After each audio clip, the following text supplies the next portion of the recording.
ರಾಜ್ಯ ಆಗಬೇಕು ನಮ್ಮ ದೇಶ ಅಂತ ಹೇಳಿ ಕಂಡಂಥ ಕನಸನ್ನು ಇವತ್ತು ಬಿ ಜೆ ಪಿ ಸರ್ಕಾರ ನೇತೃತ್ವದಲ್ಲಿ ಅಂದರೆ ಅಧಿಕಾರದಲ್ಲಿದ್ದಾಗ ಟ್ರಸ್ಟ್ ವತಿಯಿಂದಲೇ ಲೋಕಾರ್ಪಣೆ ಆಗ್ತಾಯಿದೆ, ಸಂತೋಷ. ಆದರೆ ಈ ಕಾಂಗ್ರೆಸ್ ಅವರು 65 ವರ್ಷ ಆಡಳಿತ ಮಾಡಿದ್ರು, ಇನ್ನೂ ಗ್ಯಾರಂಟಿ ಯೋಜನೆ ಮುಳುಗೋಗಿರ್ತಾರೆ. ಆದರೆ ಇಂಥ ಒಂದು ಯೋಜನೆ ಆಗ್ತಾಯಿದೆ ಅಂತೇಳಿ ಬೇಕಂತ ಇವರು ಏನಾದರೂ ಒಂದು ಜನಗಳಿಗೆ ತೊಂದರೆ ಕೊಡಬೇಕಂತ, ಜನಗಳಲ್ಲಿ ಒಂದು ಗೊಂದಲವನ್ನು ಸೃಷ್ಟಿ ಮಾಡಬೇಕಂತ ಈ ರೀತಿ ಕೇಸ್ ಹಾಕೋದು, ಈ ರೀತಿ ಮಾಡ್ತಾ ಇದ್ದಾರೆ. ಆ ಥರ ಒಂದು ಯೋಚನೆ ಇದೆಯಾ ಅವ್ರಿಗೆ ಅಂತ ನನ್ನ ಪ್ರಶ್ನೆ ಸರ್. ಒಂದು ಕಾಂಗ್ರೆಸ್ನ ನಡವಳಿಕೆ ಇದೆಯಲ್ಲ, ಈಗ ಅವರು ಅಧಿಕಾರದಲ್ಲಿದ್ದಾಗ ರಾಮ್ ಸೇತು ಪ್ರಶ್ನೆ ಬಂತು, ಸುಪ್ರೀಂ ಕೋರ್ಟಿಗೆ ರಾಮ ಕಾಲ್ಪನಿಕ ವ್ಯಕ್ತಿ ಅಂತ ಅಫಿಡವಿಟ್ ಹಾಕಿದರು.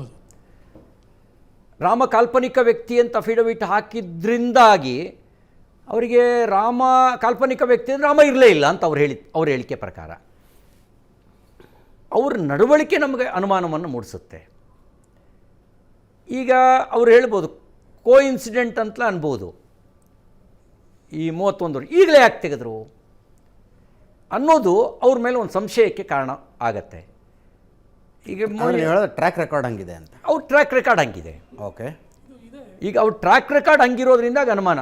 ಈಗ ನಮಗೇನು ಸಂಬಂಧ ಇಲ್ಲ ಅಂತ ಹೇಳ್ಬೋದು. 24 ಜನ ವಕೀಲರು ರಾಮ ಮಂದಿರದ ವಿರುದ್ಧ ಒಂದು ಜಂಟಿಯಾಗಿ ಹೋರಾಟ ಮಾಡಿದ್ರಲ್ಲ, ಅದ್ರಲ್ಲಿ ಬಹುತೇಕ ಜನ ಕಾಂಗ್ರೆಸ್ನ ಸ್ಟಾಲ್ವರ್ಡ್ಸ್ಗಳು, ಕಪಿಲ್ ಸಿಬಾಲ್ ಥರದವರು, ದೊಡ್ಡ ದೊಡ್ಡ ನಾಯಕರು. ಹಂಗಾರೆ ಕಾಂಗ್ರೆಸ್ದು ರಾಮ ಮಂದಿರ ನಿರ್ಮಾಣ ಆಗಬೇಕು ಅನ್ನೋದ್ರ ಪರವಾಗಿದ್ದಿದ್ದರೆ ತನ್ನ ನಿಲುವನ್ನು ಸಾರ್ವಜನಿಕವಾಗಿ ಎಲ್ಲೂ ಪ್ರಕಟಗೊಳಿಸಲೇ ಇಲ್ಲ.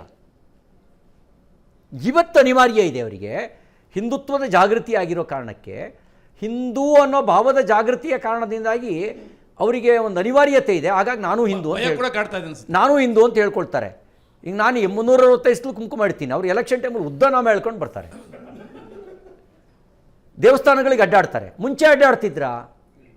ಮುಂಚೆ ಅಡ್ಡಾಡಿದ್ರೆ ಒಂದು ಸ್ವಾಭಾವಿಕ ಪ್ರಕ್ರಿಯೆ ಅಂತ ಅನ್ಕೋಬೋದಿತ್ತು. ಆದರೆ ಅದರ ಅರ್ಥ ಏನಾಗಿದ್ರೆ ಸಿಟಿ ಯಾರು ಹಿಂದೂ ಹೌದು, ಯಾರು ಹಿಂದೂ ಅಲ್ಲ, ಯಾರು ಒಳ್ಳೆ ಹಿಂದೂ, ಯಾರು ಒಳ್ಳೆ ಹಿಂದೂ ಅಲ್ಲ ಅನ್ನೋ ಡಿಸಿಷನ್ ಮಾಡೋ ಮೊನೋಪಲಿ ನಿಮ್ದೇನಾ ಬಿಜೆಪಿ ಅವ್ರದ? ನೀವು ಯಾರು ಒಳ್ಳೆಯವರು, ಒಳ್ಳೆ ಹಿಂದೂ ಅಂತೀರೋ ಅವ್ರು ಒಳ್ಳೆ ಹಿಂದೂ, ನೀವು ಯಾರು ಹಿಂದೂ ಅಲ್ಲ ಅಂತೀರೋ ಅವ್ರು ಹಿಂದೂ ಅಲ್ಲ. ಆ ಡಿಸಿಷನ್ ನೀವೇ ಮಾಡ್ತೀರಾ? ಖಂಡಿತ ಇಲ್ಲ. ಮತ್ತೆ ಖಂಡಿತ ಇಲ್ಲ, ಅದನ್ನ ಸಮಾಜಕ್ಕೆ ಬಿಡ್ತೀನಿ.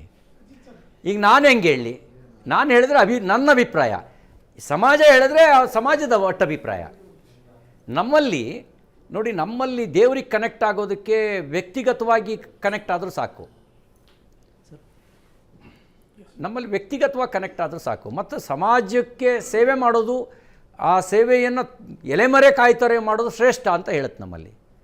ಅಂದರೆ ಅದಕ್ಕಾಗಿಯೇ ಬಲಗೈಲಿ ಕೊಟ್ಟಿದ್ದು ಎಡಗೈಗೂ ಗೊತ್ತಾಗಬಾರ್ದು ಅಂತ ಅನ್ನೋದನ್ನು ಶ್ರೇಷ್ಠ ಅಂತ ಹೇಳುತ್ತೆ. ಹಾಗಾಗಿ ನಾನು ನಿರ್ಣಯ ಮಾಡೋ ಅಧಿಕಾರ ನನಗಿಲ್ಲ, ನಾನು ಮಾಡೋದೂ ಇಲ್ಲ. ಕೇವಲ ನನ್ನ ಅಭಿಪ್ರಾಯ ಮಾತ್ರ ಹೇಳ್ತೀನಿ, ನಿರ್ಣಯ ನಂದಲ್ಲ. ಮತ್ತೆ ಭೇಟಿಯಾಗೋಣ. ನಮಸ್ಕಾರ.